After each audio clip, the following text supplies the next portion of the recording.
Is your partner responsible for your past trauma? Can men be bi? And will a man change for the right woman? All of that, plus our quick advice on our viral video. Are y'all ready? Welcome to Blk Cinder.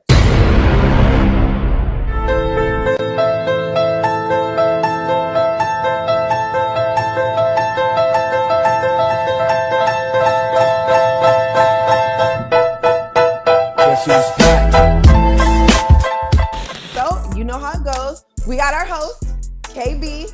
Never know what he's going to say, but he's in here. And we got KJ. He's very well spoken, the reliable man. He's married, the only one married on the panel. And then, of course, we got Miles. He's our wild card. You never know what he's going to say. And then you got me. Clearly, I am the pretty one. And of course, we have our special guest, Beauty Andrea, is in the building joining us tonight. Hey. And we're so glad you guys are here. So let's get started. KB, give us that first video. Good looking out. Jamie, good looking out. So tonight, I'm not going to start with a video. I actually want to just start with a topic that I was on social media the other day, and I kind of saw a post that was really interesting to me. And I just kind of wanted to kind of roundtable this whole thing. The post said, "How responsible am I for my partner's past trauma?" And basically, it was somebody saying that, the person that they were seeing came in to the relationship with a little bit of trauma. And they didn't quite know if they should be fully responsible for helping them through this trauma, or if they should not be responsible at all, because maybe, people are supposed to deal with trauma before they enter a relationship. I thought deeply on this, and I was, I was kind of in the middle for a minute, but then I had a real strong opinion. But I'll go ahead and share that last. Ooh. I want to throw it out to the group and see, what do you guys think? Should a partner be responsible for their partner's past trauma? Who want to take a shot at that? Yeah, let me take a shot. Being the married man, thanks for pointing that out, Jamie. I think responsible is an interesting word there. I don't know that there's a responsibility for a partner's trauma. And a couple of things. One, what type of partner are you talking about having? So if you're talking about a partner that is going to be a long-term partner, possible wife, possible husband, somebody that you're going to invest your entire life into, then you absolutely should be in some way invested in helping them get through that trauma, because there's no way for you to have that sort of long-term, type of relationship if you don't have that type of investment. And if that is your partner in that, at that deep of a level, then yeah, you absolutely should be giving them some sort of support on things that they've gone through in their lives. I mean, you and that person are becoming a union that, there's a specific union that's going to be involved. And if they, like you mentioned, Kay, if there is trauma that they haven't overcome, then you won't be able to take that relationship to the next level. So helping them supporting them through that type of trauma, I think that's something that should be done as a partner. What does that support look like though, Kay? I mean, I think it depends on the trauma, right? So it's what that person needs to get through it. I mean, there's so many different types of trauma. So is it listening to what they have to say, allowing them to get things off of their chest, finding ways that you can contribute to their life, finding ways that you can, be a support system. It's tough to tell because I don't know exactly. What if it was something like trust? Yeah, I mean, that again, if you're looking to be in that person's life as a complete partner, then you're going to have to work with them to overcome that trust. And if they can't, yeah, you got to cut ties, because there's no way to have that type of relationship without trust. But you've got to figure out how to work with that person to overcome it. All right, fair enough. Jamie, go ahead and take a crack at that. What do you think? Yeah, I agree with everything KJ said. And one, I don't think we'll ever be fully healed. So we can't wait till that point to then enter a relationship. And if you're looking for examples, I absolutely think it may not be 100% your partner's responsibility, but it's everything KJ said. So I do have an example. You know, I dated somebody who was an overthinker. So I made sure as their partner at the time to be very communicative, very flat out, and word things and leave the table open for discussion so they didn't have to have their mind wander. I'm gonna tell you exactly what I'm thinking. I'm not gonna be passive aggressive. I'm not gonna disappear on you. I'm not going to contribute to what I know is hard for you and exacerbate that issue. I'm willing to go just a little bit further to make sure that all the communication is clear so you don't have to go overthink. And even if you do overthink, we can go right back to the conversation and visit what was, right there on the table.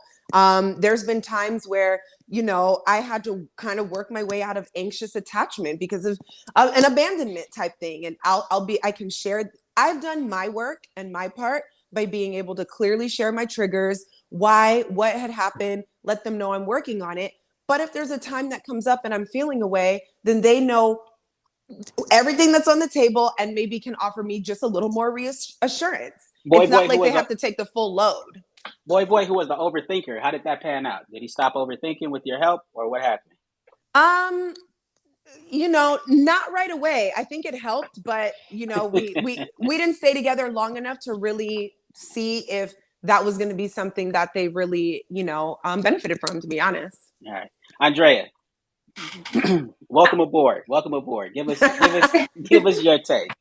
I agree with both Jamie and KJ. I also want to say that when we come into relationships, we have boundaries, and when we have all the checklist off everything that we see in a partner, we see if it's worth it. When you get in a relationship with someone, you see their flaws, you see where they're falling short, and that's where the whole potential comes in, right? But it's potential with action. So it's like seeing them have that effort in wanting to be not different, but being better than what they are. You see that's a great investment. So yeah, I do believe that. I wouldn't say responsibility, but definitely hold grace and a space for them to evolve into their best self, because we're always going to be growing. What do you mean hold the grace, hold a space? Like, what does that mean? Grace means being able to communicate what their trauma, whatever their trauma is, whatever the situation may be. If it's trust, being communicative about where you stand with them. And you can't really baby nobody, right? So you just have to basically make sure that you guys are on the same page when it comes to what support that person needs. Okay. So that's what I mean by grace. Okay. Miles, give us your thoughts. Looks like you got a little bit to say over there. I mean, I might. Listen, so necessarily, right, this is coming from a male point of view because I've only ever been a man and I'm looking out of my own head. So, I mean, this could be different from women, you know what I mean? But I really think trauma makes men and breaks women. So there's two answers to this question. There's the correct answer, and then there's the real practical, real life answer. I want the real life practical answer. You're going to get that second. So the correct answer is that, no, I'm not responsible for her trauma. Whatever she came with, that was supposed to be fixed before she entered, my program. And, if she ain't got that worked out, I'm sorry, I can't help. Now, the real answer is, and, I'm sure I'm the only one of the gentlemen on here who can attest to this, but unfortunately, women who have come from rough, traumatic backgrounds, the sex is just, I mean, it's really hard to describe it in the time I got here, right? So on one hand, you can't reap the benefits of that as a man and just enjoy all of her brokenness. And then at the same time, 15 minutes later, say, hey, all that crazy shit you got going on, leave me out. Like, you can't really actually do that. And, as a younger dude, you haven't really figured that out yet. You're like, oh, this crazy bitch. I mean, this this ass is out of this world. Like but I can't deal with her the other, 23 hours and 40 minutes a day. But realistically, you're gonna have to work through some of that with her if you decide to stay with this woman, which, let's be honest, you are, because I mean 20 minutes of stone piping, huh? I mean, that includes the cigarette, but yeah. Jeez. Okay. All right. It's real though. I mean, that's all right. real. So here's my thing. I think I agree more with Miles's first answer, which is people are supposed to come to relationships healed. Now, look, I don't think, like you said, I don't think everybody is going to be in a place where they are healed from all past traumas, especially women. I get that. But I don't think it is the responsibility of the man that you're with to heal the trauma that you got from another man. That would literally be like, hey baby, I don't, I don't do certain things for women because this other woman, did something to me. So you ain't gonna be able to reap the rewards of that, benefit, whatever it is, because this other woman hurt me. Like at a minute, you kind of be like, bro, what are you talking about? Like, man, come to this so that you can give me all the benefits that I deserve as your partner. Not, I got to take care of some shit that someone else did to you. Like that should have been solved before you came here. But the second point that I'd like to make is, and I'll give you your shot, Jamie, because I know because I always be wanting to come for you, KB. Absolutely, come for me. I want you to. But here's the other thing. Here's the other part. The other part is you can't help people by enabling people. Like at a certain point, you have to pull the cord. At a certain point, people have to not have a safety net so that they understand that the responsibility to overcome trauma is on their shoulders. Because what tends to happen is we tend to give people the help that they want or the help that they request, but it's only a crutch to another problem. It's only a crutch to something else that still falls in the same line. And it's like, well, hey, listen, you got comfortable. And now when I try to take it away, when I try to ease it back, they go, well, hey, you got to be consistent. How come you were giving me this and now we're no longer having it? Because people forget that the whole point of this whole thing was help. It wasn't, I'm doing this for you. I'm giving you help.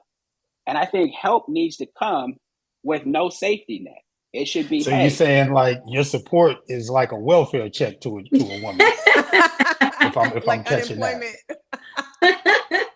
Right? Hold on.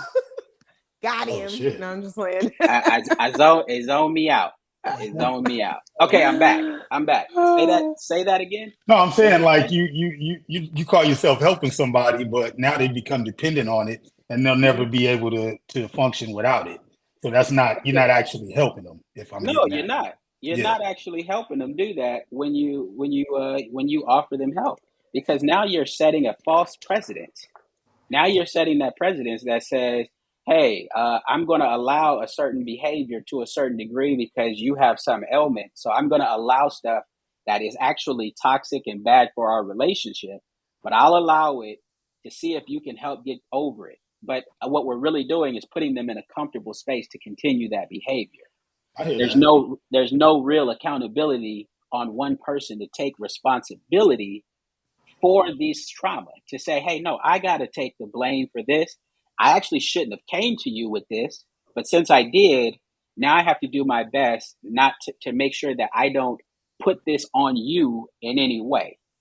It's the same as, if a man comes to a woman with children, it's like, hey, baby, these ain't your kids. And, I'm going to do my best to make sure that my children respect you, don't disrespect you. And at most, aren't a problem for you and I. I have to make sure that my kids are disciplined and they respect you. But if I have some unruly kids, I can't say, well, hey, you know what? I came with this and you just got to bear with me. You got to, You got to bear with these kids. No, Jamie, you no. seem like you're not on board 100%. I'm not. I'm finding so many holes. I'm like, KB. Well, give it to me. Give me the hole. Okay, so first of all, one of the first things you said was, oh, when people got problems, especially women. Do y'all know how jacked up you are? Do you know how hard it is to deal with you men? Y'all do not ever address your stuff. You got issues with your mama, your daddy, your egos. It is wildly challenging. I think I was speaking in general. I think I was speaking in general. But the especially women, I think 60-40. Yeah, no. Yeah, 60% men, 40% women, because okay, that's fine. Only because men, I find that just because we're more emotional, men think that they don't have anything to address. Their ego's so big, they never touch their stuff, and it's very hard to deal with, number one. Number two, I think that it is important to find somebody who does take accountability, because you're right, you shouldn't be, it's not about enabling somebody, but they've got to be capable and somebody who's actually doing their work. That's a requirement of mine for men as well. One, he has to choose me. Two, he has to be about his self-work, because there's only so much that I can do, and it's not about becoming a crutch. But where's the love? Where is the love if everything that you said sounds very conditional? Like, I'm not gonna do this, I can't do this, and then you expect it is conditional. So no, and but it should be. Okay. And then y'all be the first one. You love a nigga unconditionally? Yeah, because everybody's love is conditional. Get the fuck out of here. No disrespect, but it's possible. So I can. It is. I've been there where it was unconditional. No matter what I do, you'll love me the same. Yeah, unfortunately, I've been there. It's not always the smartest decision. You have to. It's do never it a smart decision to love somebody you're not related to unconditionally. I don't know. You should have conditions. This is why relationships ain't working now. Where is the love, my guys? Hold on. I question this though. Hold on. It's not unconditional, because if a man starts to beat you or hit you or anything like that, you gonna skate. But you can still love him and walk away. Well, people have done that all the time. Then I mean, that's moot. That's now we're getting into but you can't beat on somebody. Now we're getting into semantics. It has to be healthy. I think that's a little semantics. But but at the end of the day, people should do work before they get into a relationship, not during the relationship. And during. If you do the work on yourself to be someone who takes accountability, who does not have trauma or very, very little trauma or drama, and on top of that, you find someone who you're aligned with, meaning what they like, you like, how the things that are important to them are important to you. Like, if you find that, then there is no work to be done in the middle of a relationship. But there is, though, because that mentality to me doesn't seem like one that can go the distance. If I'm one whole adult and I've been living as long as I lived without you, then I try to get with you. To think that there's no work and no overcoming to go from two to the oneness of relationship. This is why things aren't working and lasting as it is. The second things get a little too hairy, people are out of there. But you don't, to be that don't apply to me. No, okay. Well, it don't. I mean, I was married for 14 years. So, I mean, there was a lot of seconds where shit got hairy. I wonder how hard it is really to be with a man. I mean, y'all main complaint with us is that we put our penis places y'all don't want us to. No. Outside of that, we're pretty perfect creatures. Like, what's your beef with us beside that? Did you just that was for this. That was one of those. Andrea, go ahead. What did you have to say? I would say the reality is that you don't know what trauma you have until you're with someone. That's when it starts to come up, because you could be by yourself and you could be great and you could be the best person, but the moment you get in a relationship, things just start to like shift, because you're trying to figure each other out and you're trying to get on a balance. If you see yourself daily, you go with yourself daily and you're cool, you chilling. But the moment you get somebody else involved in your mix, you're like, dang, like I gotta accommodate somebody else, and that's the love. The love is that's a good point. But I think. Oh, go ahead, Kay. Go ahead, Kay. That's what I was gonna say too. Is like, if you find that pairing, like you're talking about, somebody that has that pairing with you, and then you find out that there's trauma. Like I think what you mentioned about trauma from a guy that she had before, that's a tough one. That'd be a difficult one for me to handle too. But there's other types of trauma. There's family trauma. There's trauma that can happen as a kid. There's other things that can create, some issues for, a young lady. So that there's, once you have created that bond or somewhat of a semi-bond, and you're like, yes, this is somebody that I can pair with, and you find out that there's something that happened in their life, like to tear that bond away at that point, yeah, that's all for me. Like you find ways to help. But I do agree with you that that person has to do it on their own. You can help them, but unless they are willing to take those steps individually, yeah, you're not gonna figure out how to get past it. And even that takes a level of maturity and growing up a little bit, because like I said, I had to get to the point where now my woman that I'm with now, had a loving family and had a father in her life and comes from a good background. But before, get that the fuck away from me. That's gonna be trash. Like I want the girl who uncle used to babysit. You know what I'm talking about. I mean, as bad as that sounds, as horrific as that is, I know I'm the only one, right, fellas? Like nobody can relate, but that's just a different level of coupling, let's call it. And you deal with her trauma and all that shit because you putting up with that young boy shit. But I mean, at a certain point, you got to get off that. Yeah, I just think that if you take the time to find the right person, right, the person who aligns with you, the person who thinks like you, the person who moves like you don't have all of these situations where you guys are going at each other. You don't have all these situations where you guys are arguing with each other. Like you don't have that. I think the main. I disagree. I don't know what world that comes from. You have to argue with them. I would say that. You said what, Kay? There doesn't have to be arguments if somebody has trauma. It's not you align with them and you're arguing with them because of the trauma. You can align with them and be dealing with a separate sort of issues that's not an argument because of the trauma. Right, and I'm all good with people having differences and different perspectives. Like, yeah, you guys can have a difference of opinion, and that'd be cool. But the problem when people start to argue is because they principally don't agree, right? They don't agree on the principle of what they're talking about. Like, you have two separate ideas of how things should go, and those things mean something to each person. And so that's when arguments and things happen. Is because you guys feel strong about the things you believe and they're exact opposites. But people still continue to have relationships with those people, even though you guys don't agree on things that actually matter. Like two things have to happen in a good relationship. People, you have to be aligned with that person. You guys have to like the same things. You guys have to you guys have to like things that are alike, but not hate like something that the other person does, right? If you hate something the other person does, it's not a good relationship. But also, like, people have to come into a relationship where they do the work before the relationship, not inside the relationship. If you work on yourself and then you take the time to find the right person, because people don't do that. People, like Miles said a couple episodes ago, people just settle. You're like, oh shit, how did we get here now? But if you took the time to actually find the right person, then you wouldn't have to do work in a relationship.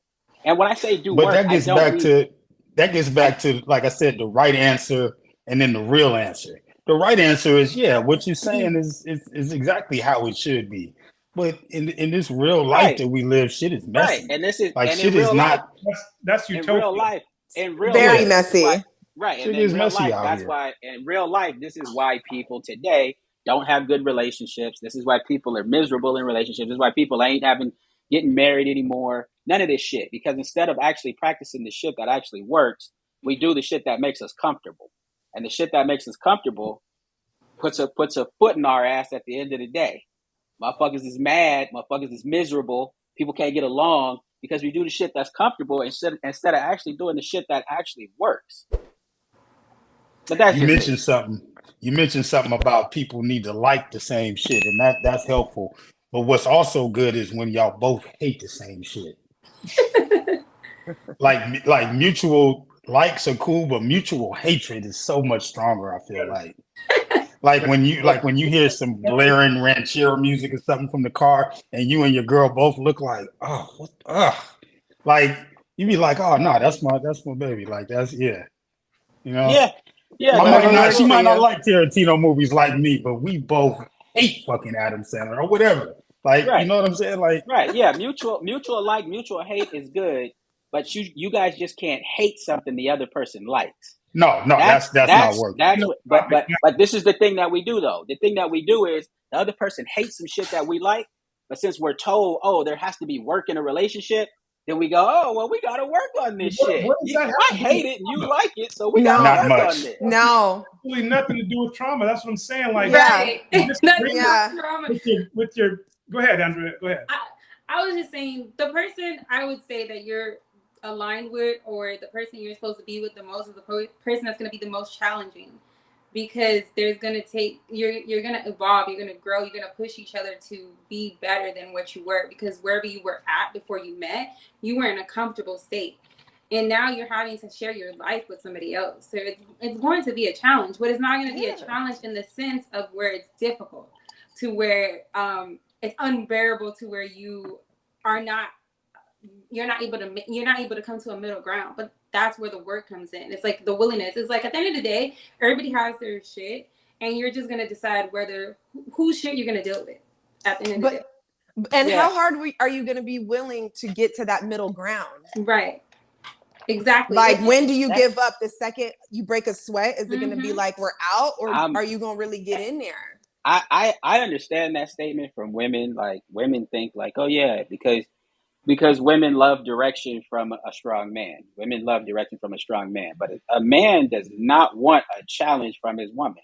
A man does not want to constantly be arguing and second guessed by his woman. I don't want no woman that's going to push me and second guess me. It's not a second guess or an argument. That's I think the point is, it's not always about a challenge to you on whether or not you're right. It's a challenge to you on how to make you better, and sometimes getting you into a position of like out of complacency is a challenge. And if somebody's getting you out of a complacent spot to make you a better person, then that's a challenge I would take, and that's a challenge that I get from my wife constantly. Yes. Well, what if you're not a complacent person?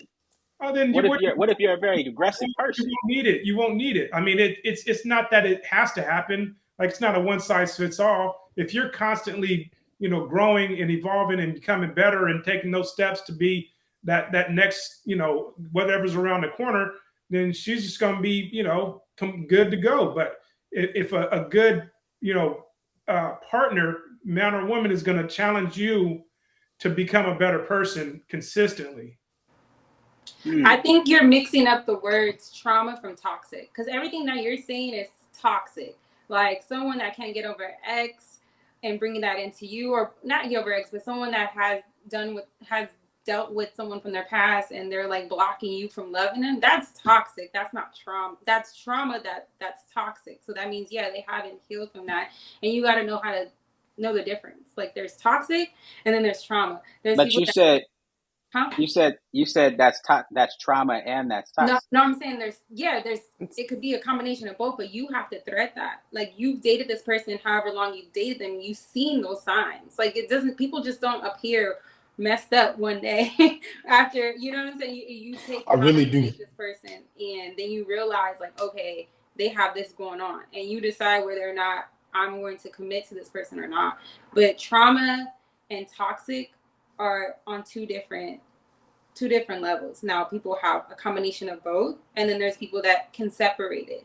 Like, you can have people like myself who has dealt with a lot of trauma, but because of the trauma that I've had, I don't have those toxic traits attached to them, because I took the time to heal, and I took therapy, and I read, and I do all these things, and I'm intentional with my, with how I'm interacting with people. So you have to know how to separate toxic from trauma.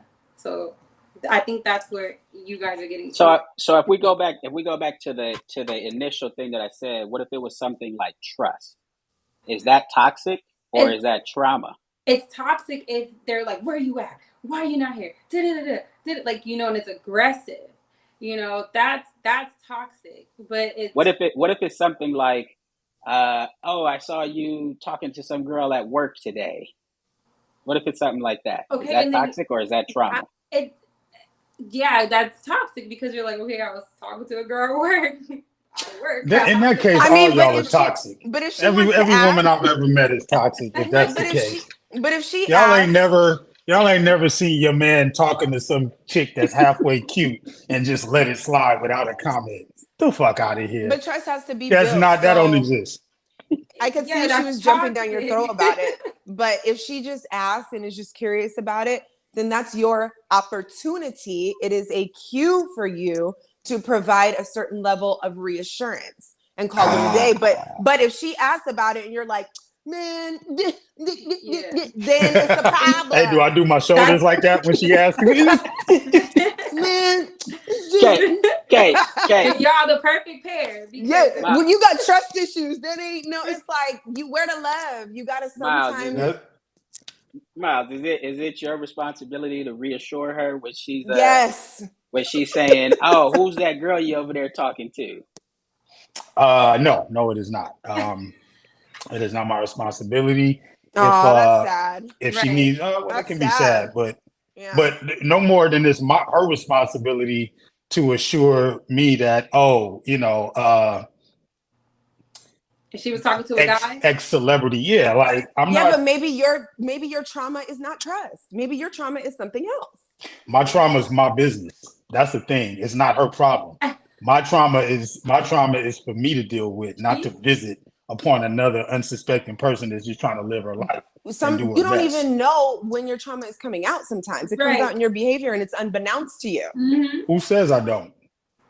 I can see your trauma right now. No doubt. No, I'm not saying it's not there. I'm just saying it's not on you to assuage it. It's not on you to make me feel better about it. It's on me.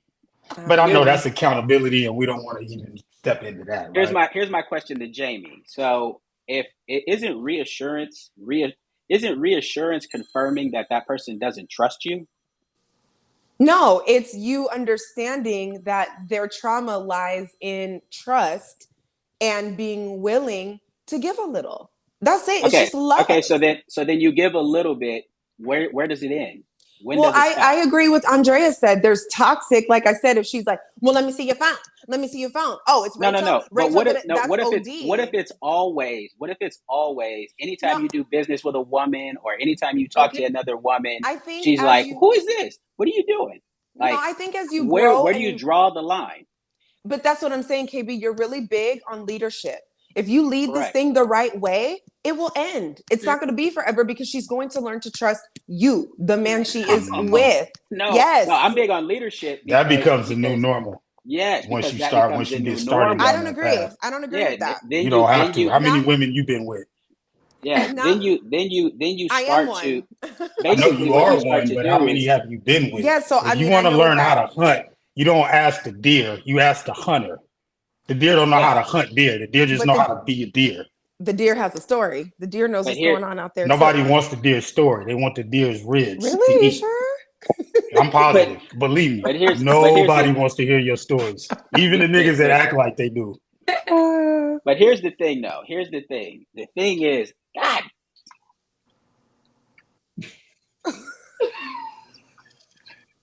Yes. What a night. No, right? What a fucking night. Okay. There you go. But here's the thing is, it turns into enabling. And then people get comfortable and you're enabling them. That's an assumption. You talked about leadership. Leadership is telling the person right off the rip, hey, this behavior, we can't continue to do that. And I have to stop this at this point right now. And at this point, we've got to stop it.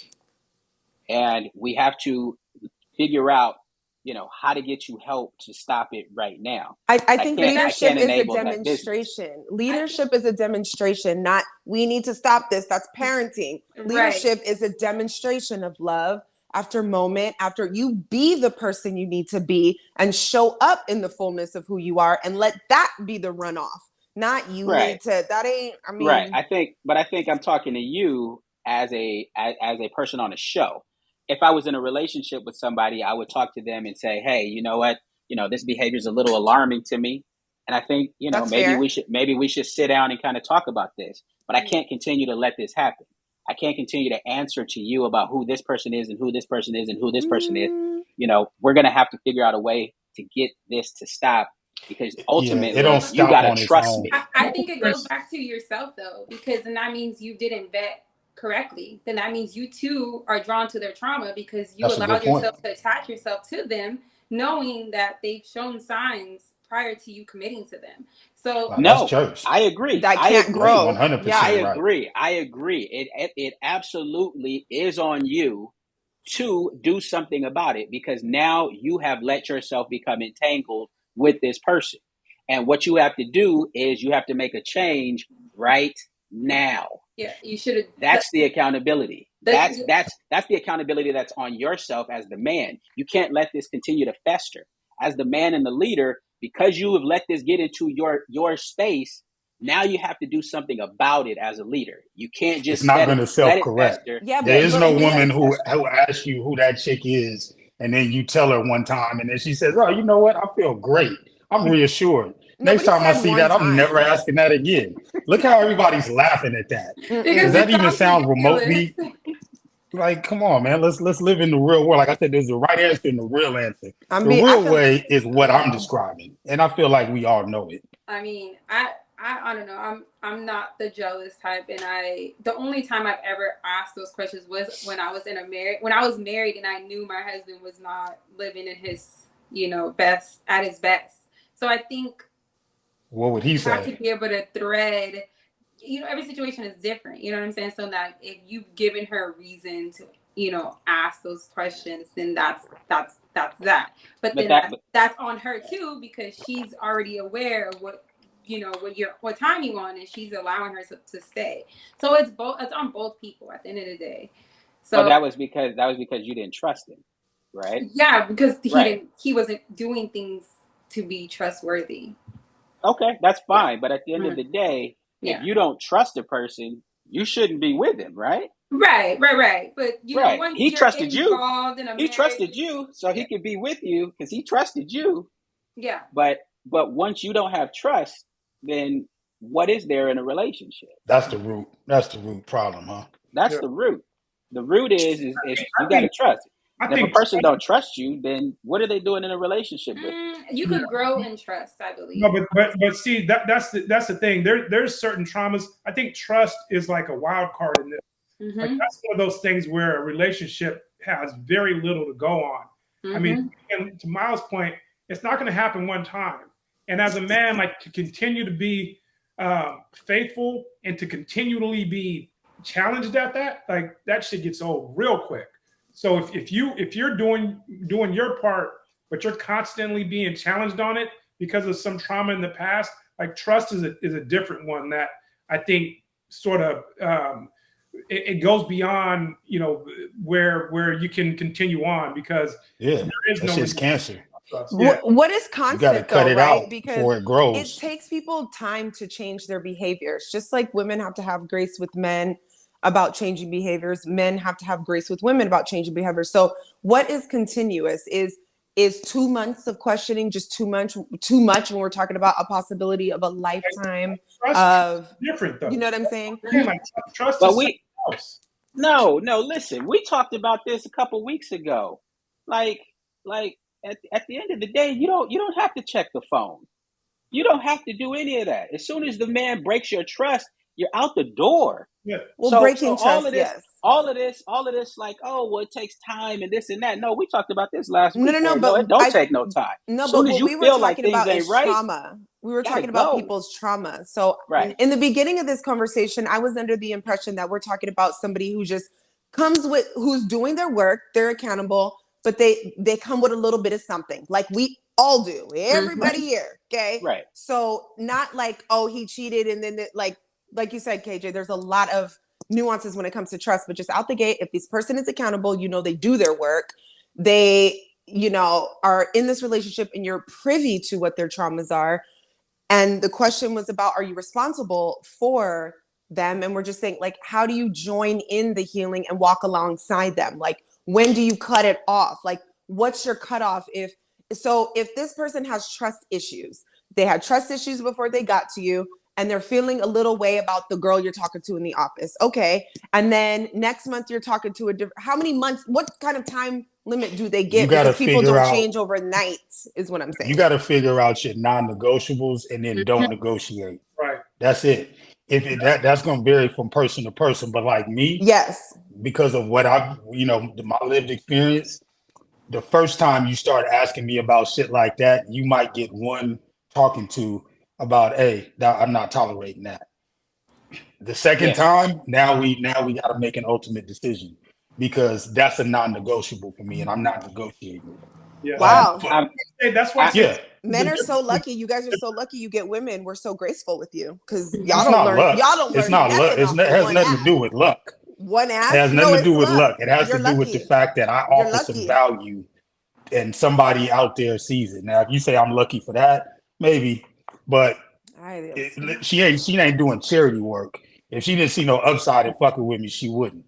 No, I'm saying as far as grace, like women give men a lot more grace than just, I'm gonna give you one talking to, and if this nigga don't, y'all don't like that.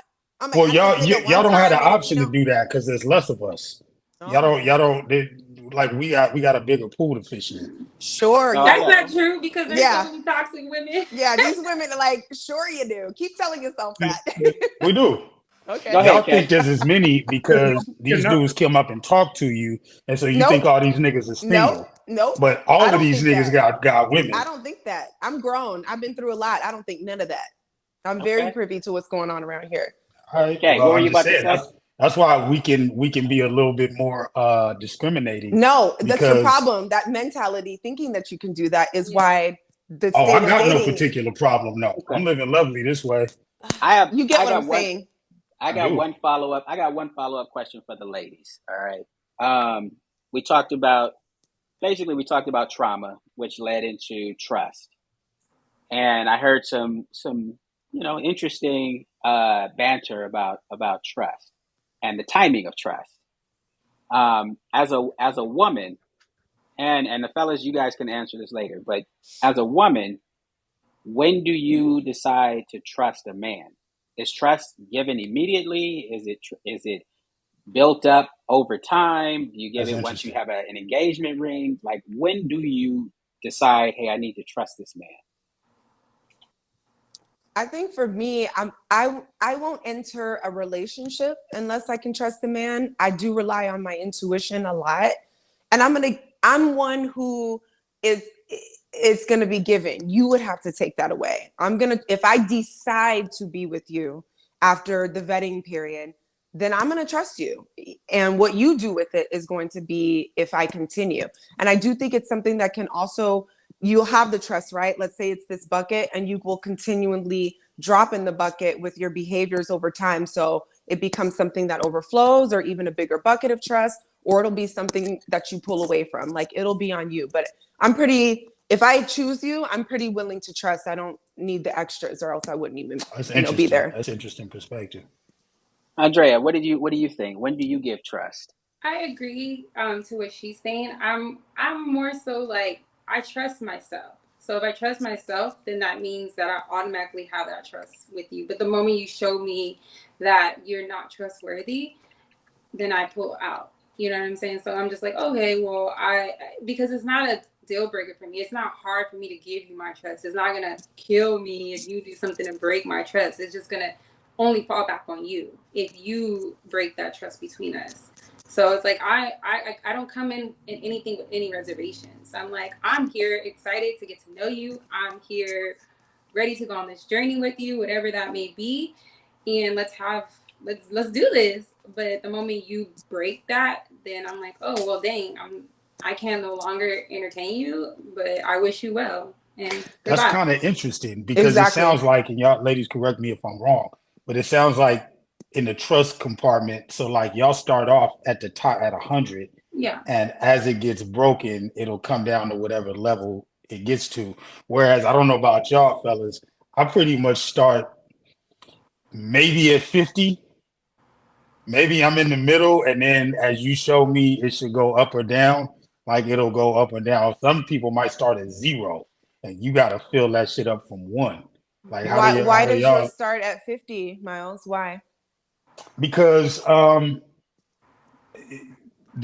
when I meet you, you're essentially a stranger. So I trust you as much as I trust you dude I bumped shoulders with in the street earlier.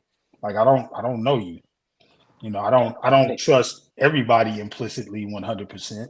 And I don't walk around thinking that everybody out there is trying to slit my throat. So I'm not gonna start you at a 0, but I start you somewhere probably around the middle, and you'll determine where we go from there. I think. See, with I don't me, know. with me, I start at 100, but I don't have anything between 0 and 100. Yeah. So I'm not mad at that. Right. So what I do is I say, hey, if I decide that I've vetted you enough to be in a relationship with you, then I'm gonna give you 100%. I'm gonna expect you to do what I think you're gonna do. And I think that's just because of the sheer confidence and some might say cockiness in me. But that's just how I am. I feel like, if I trust a woman and I choose you, then you finna do what I think you gonna do. But as soon as you show me that you don't, then I have 0 trust for you. But that's at the point you decided to enter into a relationship. Correct. I was talking more upon That's a on really the good meeting. question, though. When you get that So trust. yeah, like upon meeting them, where are you at? Upon meeting is 0. Everybody's at 0 when you meet, but that was I just told you I don't have nothing between 100 and 0. Yeah. But once I make that choice, it's 100 right now. Boom, trust you. Yeah, I mean that's where I'm at Solid. too. Once I've entered into a relationship, it got to be 100. Right. Okay. KB Okay. overconfidence. Who would even put those two together? That ain't the KB I know. I don't know who y'all talking about. What? Yeah. Okay. All right. So yeah, that was a great conversation. I think that was fun, y'all. Yeah, that was fun. I think we can button that one up. I kind of want to move into another piece of social media content that's been circling through. Yeah, piece of my mind, exactly. That's been circling all over the internet last week and this week. Dwight Howard. A lot of his private text messages with not so private. Not so private. Cross-dressing men have come out, and the latest one, he contacted a dude about 1:00 in the morning. Told him, "Hey, come through. I like you, and I want you." The most important thing in your life is going to be booty. Y'all better listen to me. A man's butt.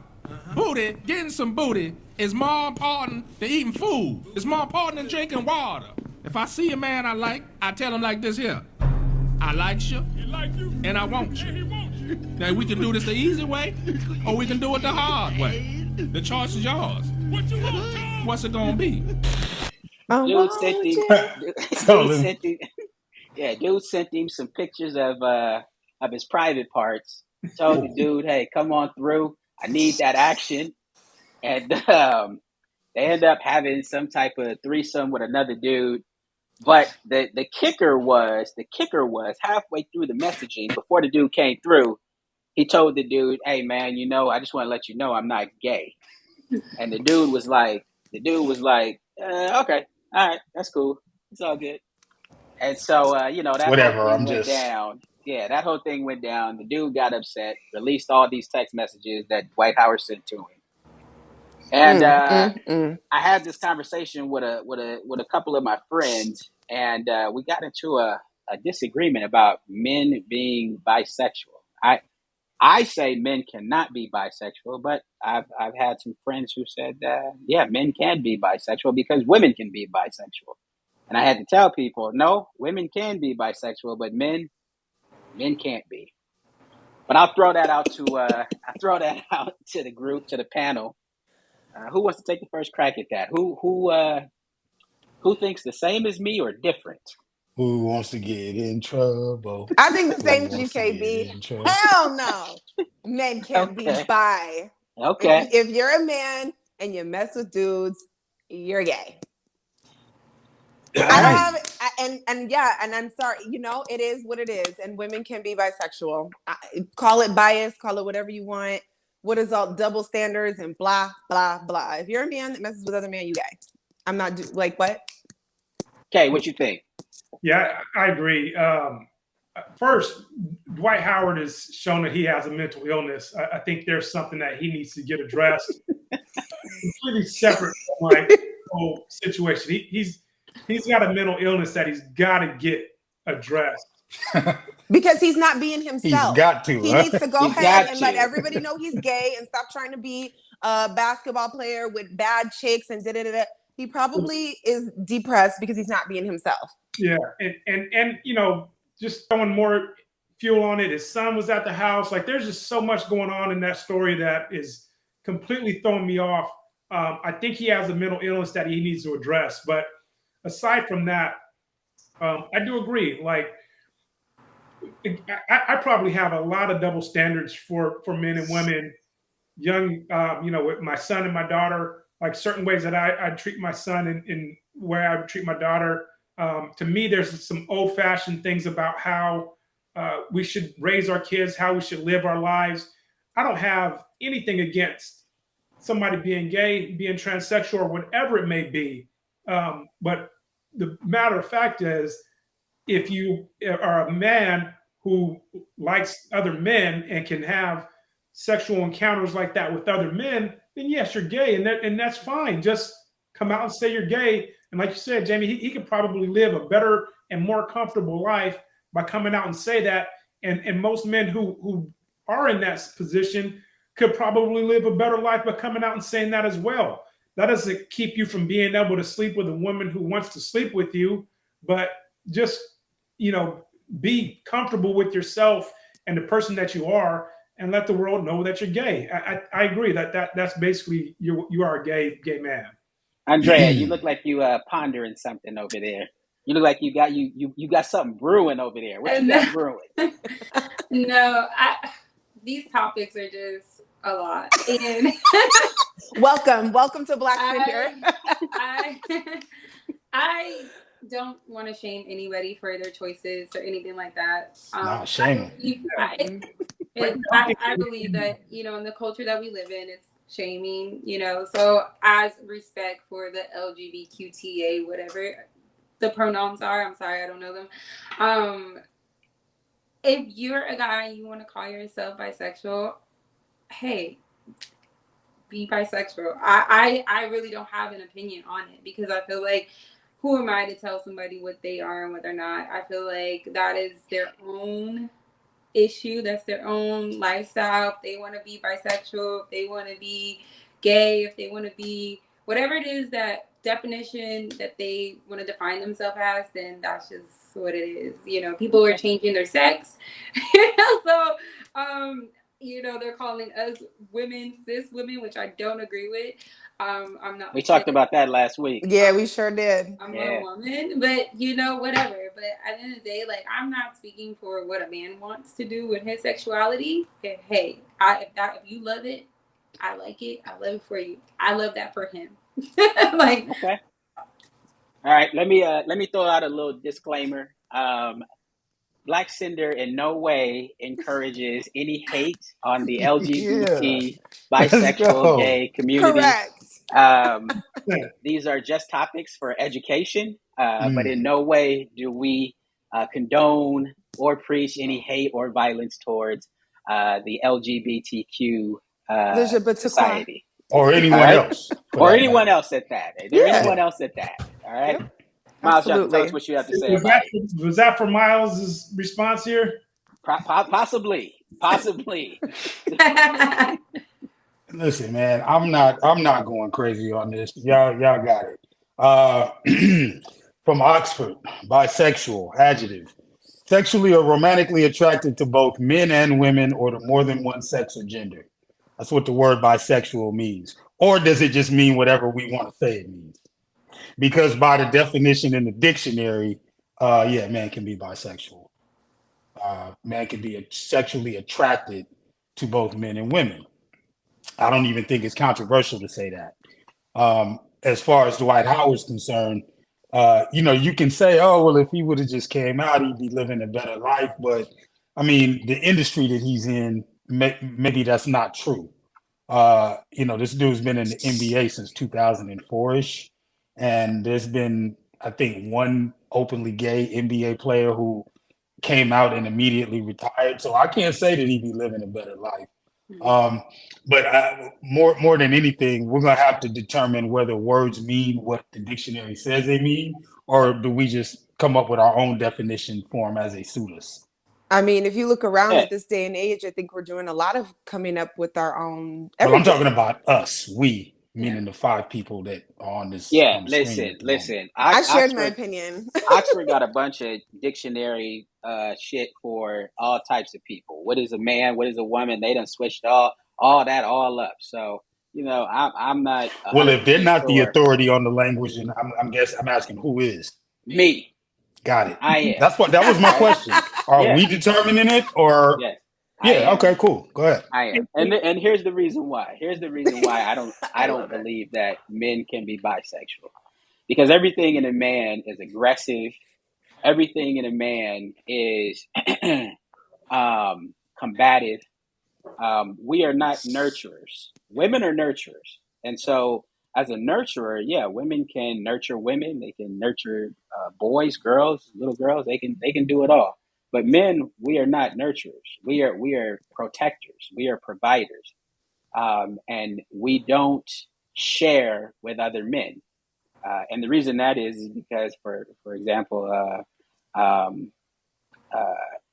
parenthood, right? If 2 men have sex with a woman, you might not know who that child's father is. So we don't share with other men. We don't even get close with other men. We fight other men for women and property. So it's not in a man's nature to want to cuddle and caress another man. It's just not. All right. It's in a woman's nature to cuddle and caress everybody, but it's not in a man's nature. Also, it's like Jamie said, the reaction. A woman could be with another woman for 10 years. And the very day she decides she doesn't want to be a woman, all is forgiven. All is forgiven. We will be on her so quickly. Guess what, baby? Come on over here. I love you. But change that around. Let a dude be with a dude for 10 years. And then go try to holler at a woman and tell her, yeah, I've been with a dude for 10 years. She's like, no, thank you, bro. Bye. That's where I was coming from. You can't lead. To me, yeah. And so Webster's dictionary, Encyclopedia Britannica may say one thing, but biology says another. Biology says that men can't be bisexual and women can. That's you defining bisexual, though. Again, which, take that for what it's worth. Absolutely. There's a bunch of dudes.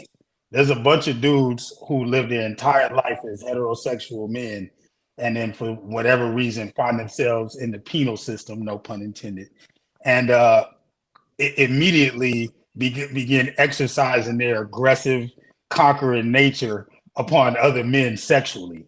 Now, you can tell me that they're not bisexual. I'll accept that because you already determined that words mean what the fuck you say they mean. But, I mean, there's some people who might... You think it started in jail? Is that what I don't know when it started. I do. Oh, tell me how you know. Let's get into that. Yeah, please do tell. When did it start? What hot summer day was that? Yeah, because me and all heterosexual men that I know, you could not all the money in the world would allow us to participate in that. Okay, stay here. Stay there. These dudes who have gone to jail, even if they started messing around with dudes on the street, do you acknowledge they were involved with women too? Yeah.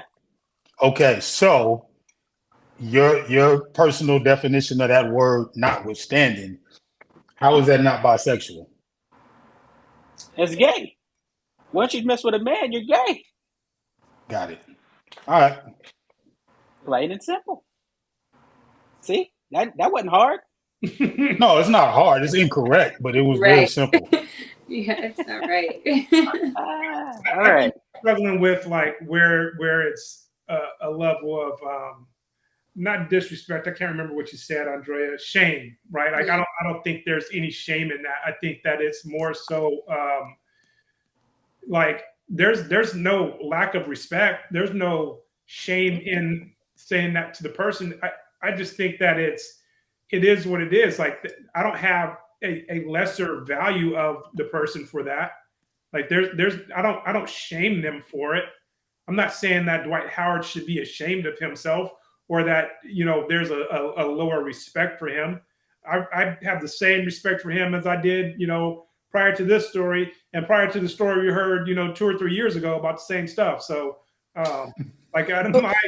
Why would shame be introduced into this conversation? Because I don't feel like anybody was like, ugh, and that's it. I don't feel like anybody came at it from a shameful standpoint. So I don't know. Did.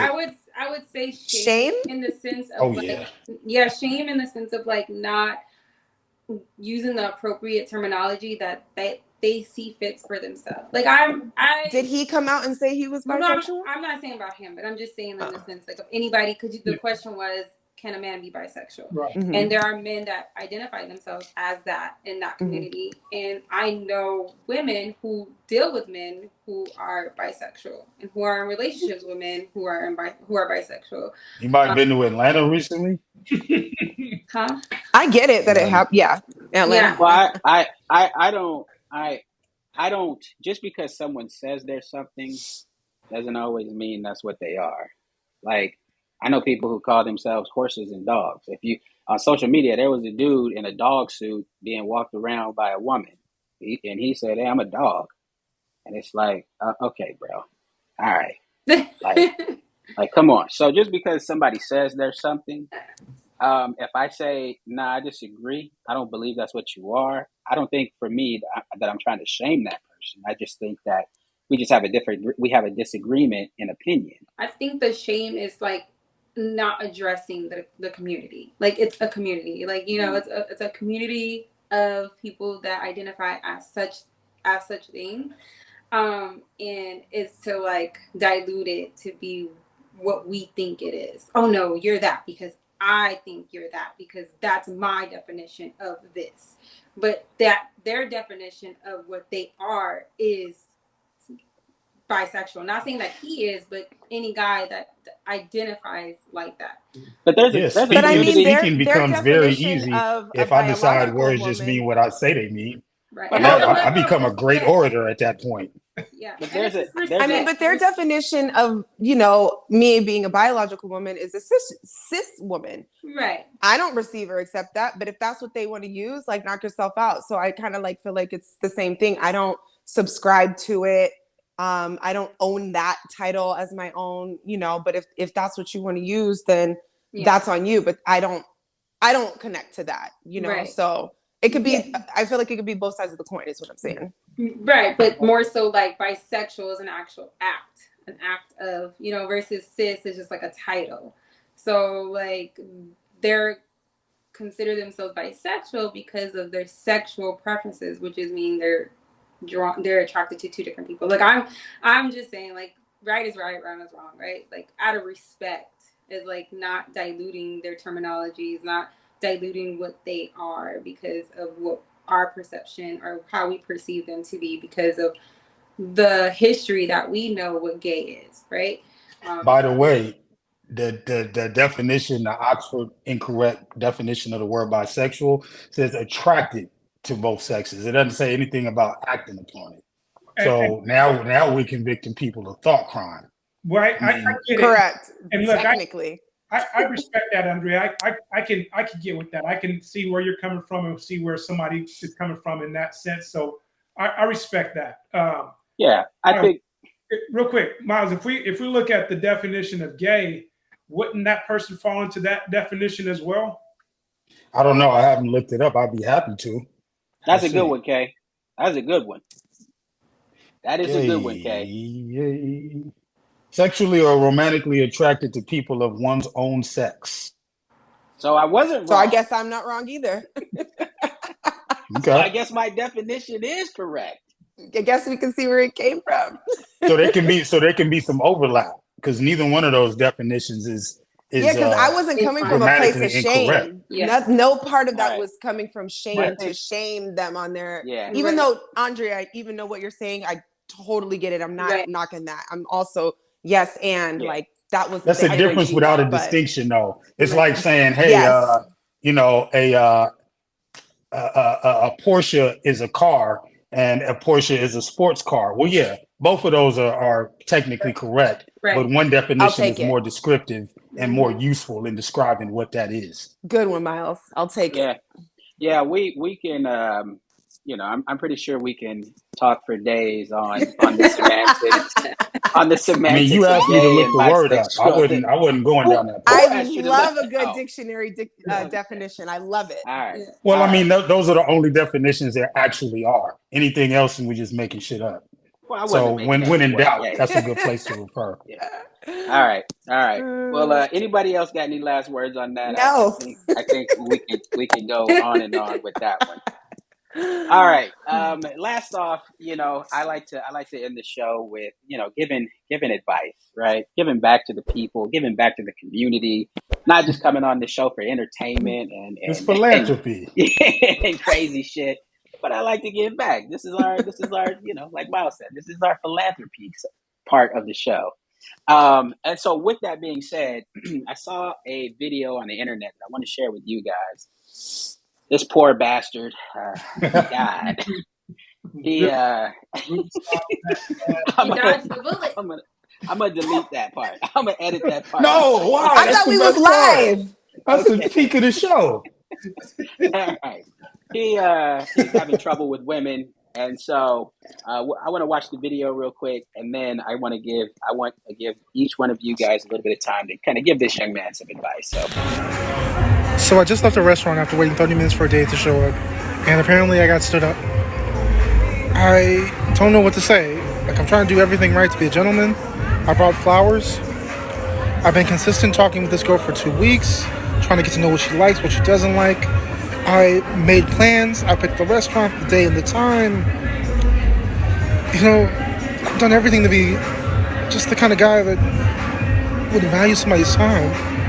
Like, I'm just looking for my person. I'm just looking for the one that, I guess, is out there for me. I mean, I want to be somebody's husband someday, father. I'm trying to do everything that's right, and I just get stood up. Like, my feelings didn't even matter. Sitting there eating a meal by myself and realizing that nobody even cares about people anymore. Like, alien dating shouldn't even be this hard. It shouldn't be this hard to find somebody. It shouldn't be this difficult to fall in love. To be kind to one another. Like, what? Ladies, tell me, what did I do wrong? All right, ladies. He asked. What did he do wrong? Y'all both said, "Oh, he's so cute." Now, which one of y'all want to That put me in DM my him feelings. and That put me turn in his my life feelings. around? What he did wrong is everything. I'm just kidding. I would say work on yourself. I disagree. Dating is not that hard. It's not. It's hard when you are in turmoil with yourself. It's hard when you are at war with yourself. It's hard when you lack confidence, when you lack self-awareness, when you're desperate for something, when you're in a desperate state of mind. So I would say go to therapy and work on yourself and pour into yourself. Dating yourself is honestly the greatest experience if you do it right. I don't know if men do that, but have fun. Go out with your friends. Don't go looking for love. Love will come to you when you are open to it and when you're in a state of like healing. I would say the right love will come to you when you're in the right state of healing. So I would say that work on yourself and get your confidence up. Get the negative perception that dating is hard, and align with more of yourself. And I guarantee it will turn back around, especially if you have God in your life. All right. Aww. Jamie, Jamie, what does this man need to do? Give him some He advice. put me in my feels. It was just so sincere. I definitely think that I don't think it's a doing. I think it's a being. You know, I feel like people are taught you come on time, you bring the flowers, you have a button up on, and then there's like this list, but that's doing, but there is a beingness to it. Like, you know, I do agree with being full within yourself and doing things on your own, because he could go decide to take some kind of class or go eat somewhere, and the bartender or the waitress might think he's cute. They might chuckle real quick and they might exchange a number. Like, we don't know. I do understand it being challenging in the sense that he spent 2 weeks talking to this woman. From what I understand, they talked on the phone for 2 weeks.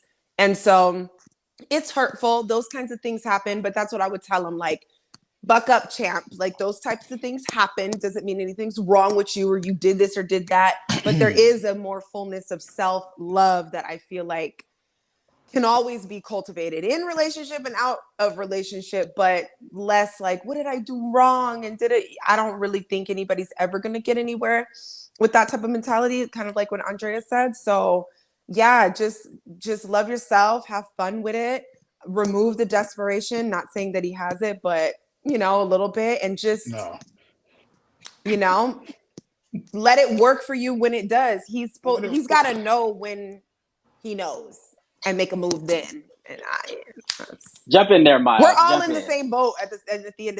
Like, I don't know. Jump in, Miles.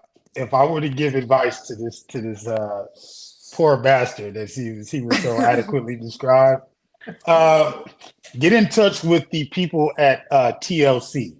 You want to reach out to the Learning Channel, and you want to get in contact with the producers of a program called 90 Day Fiance.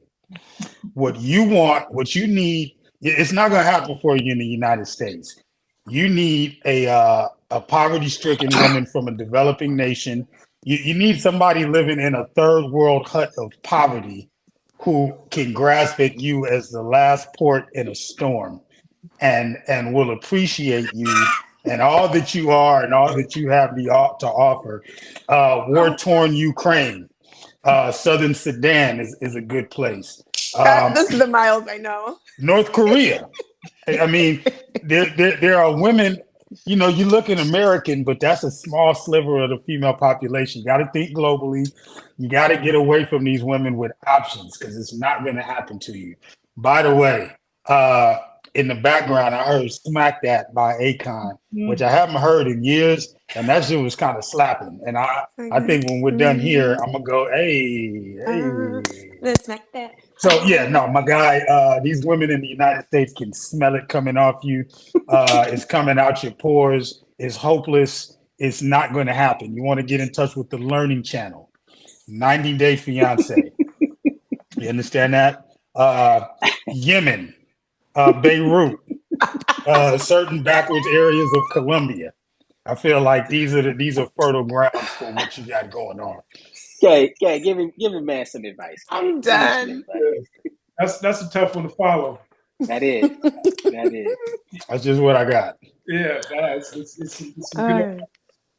In 1972, a man by the name of Francis Ford Coppola presented to the world a movie, The Godfather. There's a pretty iconic scene in the beginning where he's being spoken to, and the Godfather is talking to his godson, frankly, and he's crying and he doesn't know how to get the movie role. The Godfather jumps up, slaps him, and tells him, "Be a man." Couples up his stuff and tells him, somebody needs to grab him. He doesn't need to be smacked. I'm not advocating for that, but he needs. Want to throw a disclaimer in there? Not in this way. Yeah, not in this one. But maybe, clutch his collar and tell him to be a man, because I can't imagine that women find his actions attractive. Mm-hmm. If he's looking for a woman, somebody of the opposite sex, then he needs to become a man and step up and exude that. KB talks a lot about the leadership of a man. There's nobody, there's no woman who's going to follow him. There's no woman who's going to step under a person who's doing that type of stuff, putting yourself onto social media, which means you're putting yourself onto the entire world crying because you got stood up on a date. You know how many times us three got some sort of like stood up, flaked on. Like from the first time I went to go talk to you, you stood me up. Like I didn't even get to 2 weeks to a date. It was like, what you thought you were about to talk to me? Like I've been in situations like that from the jump. So like you got to step up and be a man. You got to step up and show women that you have what it takes to lead them, to be a part of their life, and for them to be able to have the confidence in you that you're going to be that man that they can trust, love, whatever it may be. But yeah, he just needs to be a man. That's the bottom line. Not mad at that. Okay. Miles, what was that movie? Was it Sleepers? Soft Like Bread? Oh yeah, Sleepers. Yeah, Sleepers. It's a habit. Yeah. My advice to the young man is to go watch Sleepers. All right. There's a part in the movie Sleepers where the kid runs into this restaurant that's owned by one of the dudes in the mafia, and the guy in the mafia is telling the kids about, how they've gotten soft. And one of the things that I've always remembered about that movie was the phrase that, yes, but going soft is a habit. You have to keep yourself mean and cut your life around. And as a man, you got to live by those words. You're gonna want to go soft. You're gonna want to go soft because when things get easy, you want to go soft. But that's when you have to do the opposite. You've got to keep yourself mean. And when I say mean, I don't mean just in life, but I also mean with women. Okay? You've got to keep yourself mean like you don't need them. Because as soon as women feel like you need them, they treat you any kind of way. They're all right? done with you. You have to treat them like you don't need them. I think Puffy said that. Date them like we hate them. Treat them like we don't need them. All right. Puffy. I wouldn't say. And look at what Puffy got. Yeah, correct. Hold on. I wouldn't Puffy say. is living. I wouldn't. Are you I kidding? You wouldn't think say- any of us wouldn't trade places with that nigga right now? Because I got wouldn't news say- for I you. mean, for money, I- yeah. I No, For wouldn't. money. life. I wouldn't say that you should follow all the advice of Puffy. All right. I'm not condoning all the advice of Puffy, but Puffy was onto something when he said treat them like you don't need them, and that doesn't mean treat women bad. It just means if woman doesn't do what you want her to do, then be gone. Let her go and move to the next. It's a numbers game. At the end of the day, you got to get as many interactions with women as possible, and ultimately, you'll find the right one for you. But you can't go soft during those interactions. You got to stay mean. I think this is good advice to a young dude who's like coming up and coming into his. This dude had grays in his chin like me, and that's why I suggested 90. I mean, listen, he should watch Godfather. He should watch Sleepers. Therapy. You know, And he should Huh? watch the Learning Channel. well, he should contact the Learning Channel and let him know. Once they see him, he's just like I'm a 90-Day Fiance fan. I mean, imagine how many people I'd watch his. I've never seen the show in my life. I'd watch his. Oh, it's I'd the watch greatest it. show ever. People who are fatally flawed and no person in the developed country in their right mind will fuck with them. This is So- the toxic trauma I'm talking about. Yeah. No, it's the greatest show ever. So I gotta go This to example. war-torn, Nambia and get this chick, because I'm telling you, he'll thrive. That dude will do well in a third world country. It's too late he can't be fixed. He can't be slapped like Don Corleone slapped Johnny Ola into being a man at this point. He missed it. Something didn't right. happen for him. All right. Well, thanks for all the advice. Hopefully he watches this and it makes him a better Tag man. Yeah. Well, I'll tag him in the clip for sure. Tag him in the clip. Yeah. All right. Thank you for watching. Make sure you hit the like and subscribe button, and be sure to comment down in the comments. Anytime you comment, I'll get right back to you. either me or Jamie. I see her in the comments all the time. So we'll get at you for sure. But don't be shy like old boy we just talked about. Go on and hit that like and subscribe button. Get in the comments. We'll get back at you.